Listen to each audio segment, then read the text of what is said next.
les vinyasa, il y a plusieurs options. Tu croises les jambes, serre les deux genoux l'un vers l'autre, prends les deux chevilles et tire les pieds très proches de tes hanches. Le dessus des pieds vient sur le tapis. Garde les jambes serrées, place les mains vers l'avant en gardant les bras de l'extérieur de tes jambes. Transfère le poids du corps dans les mains. Recule les pieds en planche et puis Chaturanga Dandasana. Inspire, chien tête en haut. Expire, chien tête en bas. Et puis plie les jambes, regarde vers l'avant et saute de nouveau dans une position assise en croisant les jambes et en atterrissant sur le dessus des pieds. Puis tends les jambes. Option numéro 2, tu peux utiliser les briques pour allonger un peu tes bras. Place les briques pas plus larges que le tapis, donc les briques sont complètement sur le tapis.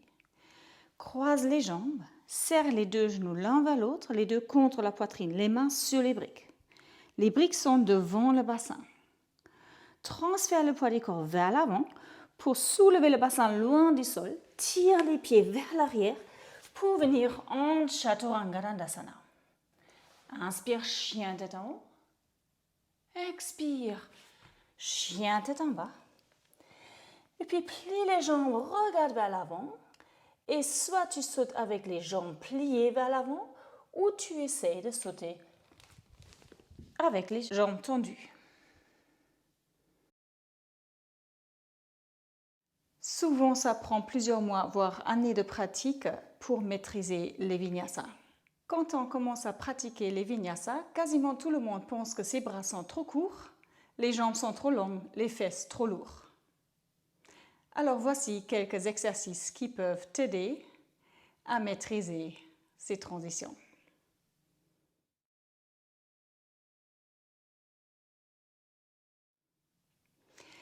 Place les mains sur des briques qui sont de chaque côté de tes cuisses. Penche-toi en avant en appuyant les mains sur les briques. Soulève le bassin et tire le bassin le plus vers le haut et vers l'arrière possible. Et puis reviens avec contrôle sur le tapis. Répète ceci plusieurs fois.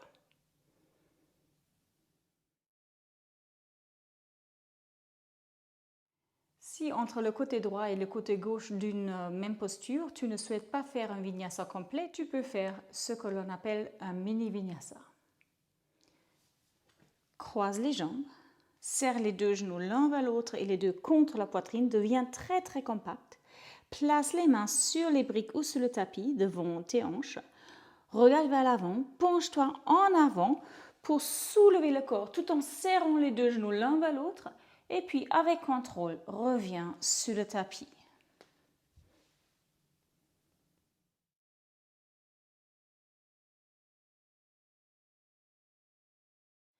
Depuis le chien tête en bas, ne saute pas simplement vers l'avant, mais viens dans une sorte de planche très haute. Serre, par exemple, le genou gauche vers la poitrine et repousse le sol loin de toi, le genou le plus proche de la poitrine possible. Et puis tourne la cuisse vers l'extérieur, pose le dessus du pied au sol.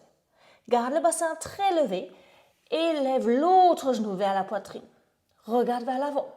Serre le genou vers la poitrine et puis transfère le poids du corps lentement dans les mains pour amener les pieds vers l'avant.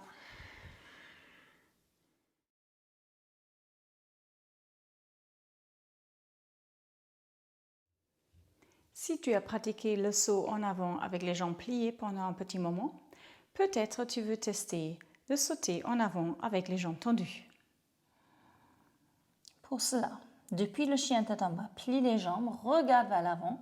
Et ici maintenant, en sautant, tu veux amener ton bassin vers le haut et vers l'arrière. Donc, pense à ton bassin que tu veux envoyer vers le haut et vers l'arrière alors que tu amènes tes pieds, tes jambes tendues vers l'avant devant tes mains.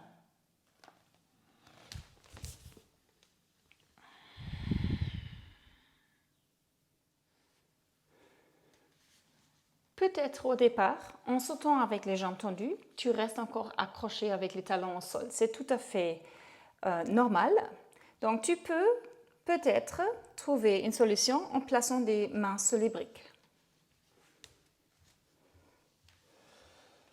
En chien tête en bas, avec les mains sur les briques, plie les jambes, de nouveau le bassin vers le haut et vers l'arrière. Saute très haut avec le bassin pour ramener les talons vers l'avant. Tire le bassin toujours vers l'arrière avant de poser le bassin au sol.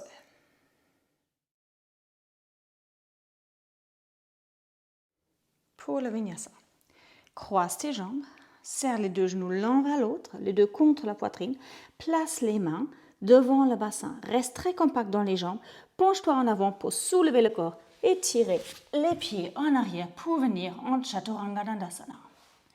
Inspire, chien tête en haut.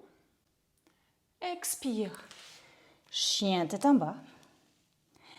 Plie les jambes, regarde vers l'avant et saute de nouveau dans une position assise.